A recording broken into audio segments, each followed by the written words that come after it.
After almost 50 years in the United Kingdom, 68 years old African lady has had her indefinite leave to remain cancelled. She's now facing deportation.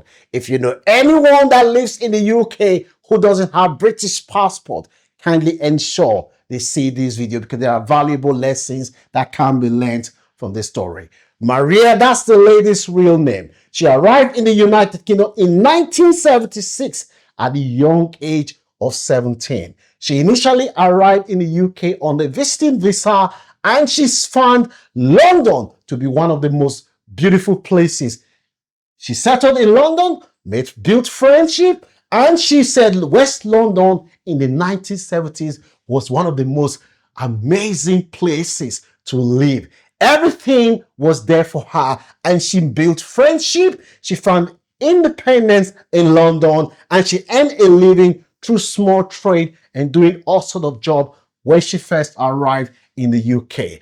She works in various sectors and had relationship, and she is now currently in a relationship with the long-term partner that she's had, who is now disabled, Tom. She has only returned back to her home country once since she arrived in the UK. This story is so important to immigrants because it shows how decade of residence may not guarantee you security in the UK. It highlights the human impact of deportation, especially when you are in your pension age. It raises questions about the proportionality of immigration enforcement, demonstrate the psychological toll of legal uncertainty when dealing with deportation. It reminds us all that identity and paperwork are not always aligned once you start worried or face immigration trouble.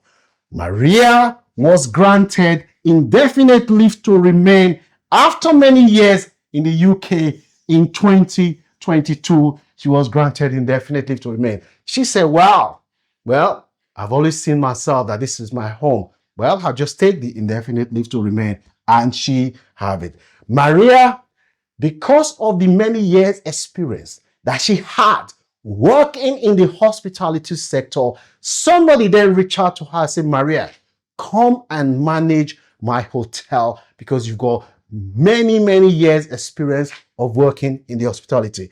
When she was there, she was very generous. She helped a lot of homeless and vulnerable people, even put her job at risk because of her compassion for helping people. The business struggled, but she was very generous. One day, something happened in 2011. Fire destroyed the restaurants below the hotel. That is where Maria and her partner, Tom, live, and they work in the same place. She lost everything, and she had to rebuild her life again. Maria then rebuilt her life. She was then running an Airbnb business, which was doing very well. One day, two ladies came into the Airbnb business. A few days later, they started arguing and almost got into a fight. Maria asked the ladies, what is the problem? One of them said, I want to stay in London. My friend is forcing me that we have to go to Birmingham. I don't want to go. Maria then said, well, since your friend, my sister, you know, we Africans, since your friend doesn't want to go, you can go and let her stay. And that was one of the biggest mistakes that she ever made in her life. The second woman then came back. A few days later, the police knocked on the door. They told Maria that they had received report that someone was being held in the house against her will, and that woman was still staying in the house, accused of selling sex at the premises. Maria said, what? They said, we have report that this your Airbnb it's not Airbnb. This is brothel. There is prostitute working in this house. She said the allegation was later retracted and she did not hear from the police and she was worried. One fateful day, because the police told her they are still investigating, and until the police inform you that they've dropped the case, she was worried. What is going to happen? Maria said because of this Airbnb matter, her life was on hold. After many years, she received a letter in the post. This time around, the letter told her that the CPS, the Crime Prosecution Services, they have decided that they are going to take the matter to court. And Maria was like, what? The matter is going to court. You have a date, you must appear in court. Maria was given a barrister with legal aid. She had to go look for a barrister. When she met the barrister told Maria, say, look, you're almost at the age of retirement. This is not a serious case. Just plead guilty. That means you get lesser charge. You're not going to go to jail. You get lesser charge, maybe suspended sentence for a few months. Just do it and this matter is end.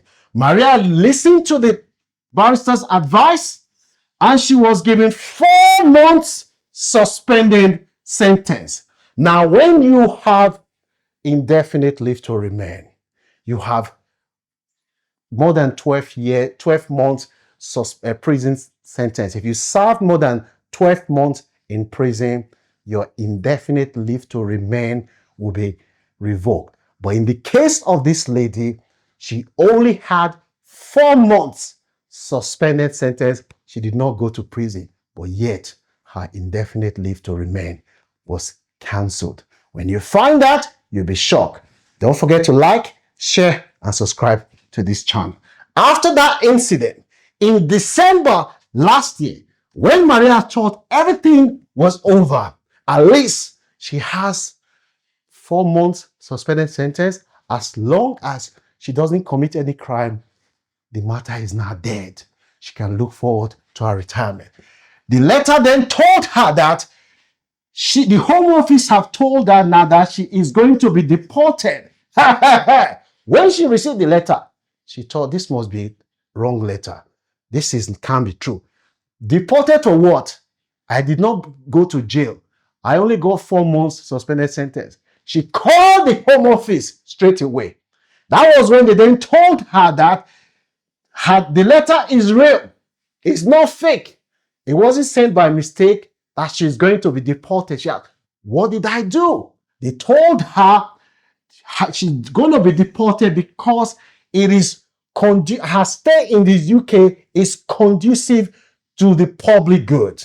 Because she was told that her removal from the country is in the public interest. She said, why? Why is it in the public interest? After almost 50 years in the UK, it is now in the public interest for me to be deported.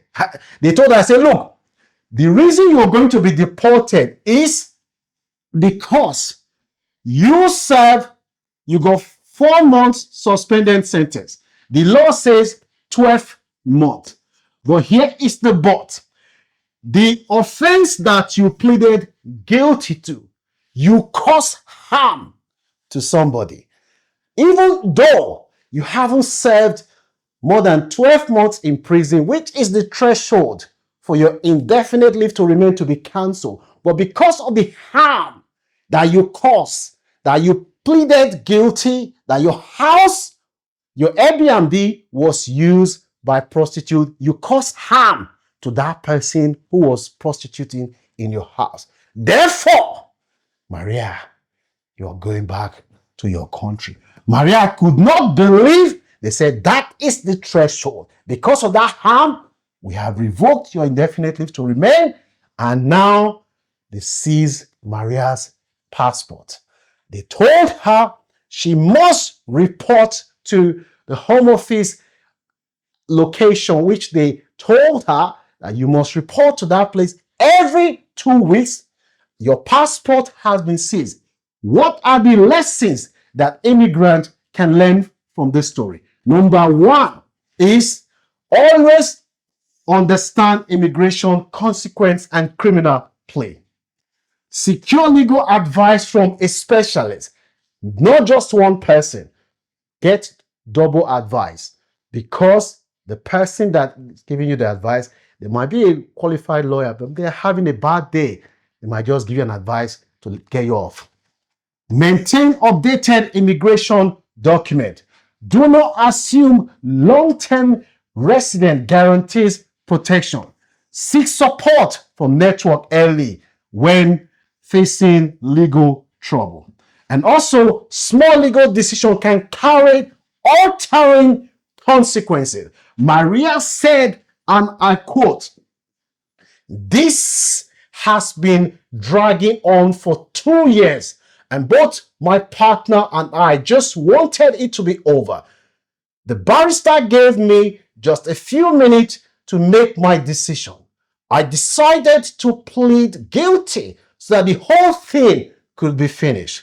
Following everything I had gone through in the previous years, I had no fight left in me. So I followed his advice." That is what Maria claimed. And is that advice? She said, "I have never been involved in sex trade, either as a sex worker or a pimp. Now, after almost 50 years in the UK, just close to her 70th birthday, she is now being asked to leave the country, and she will be separated from her long-term partner because they are not legally married." She said, and I quote, "It is very hard to think of a future. The deportation notice is going around my head all day long. It is such a terrible shock. Who needs this at my age? How can you enjoy life not knowing what is coming next? The Home Office has taken my passport, and every 2 weeks I have to go and report to the Home Office reporting center, where I never know if I will be arrested or locked up in an immigration detention center or allowed to return home. If the Home Office send me back, I haven't got anything." Maria lawyers argue that this is disproportionate. It is wrong. Why would the Home Office do this? But the Home Office, on their part, maintain that the enforcement, it is in line with their policy that Maria will have to leave the country. Anyone that wants to read up on this story, this is the source of the story. Do you have any sympathy for Maria, who is going to be uprooted from a country that she came to at the young age? She was still a child, 17, when she arrived here, and now she's returning back to her home country without nothing. Don't forget to like, share, and subscribe to this channel. Let me know what your views are in the comment section.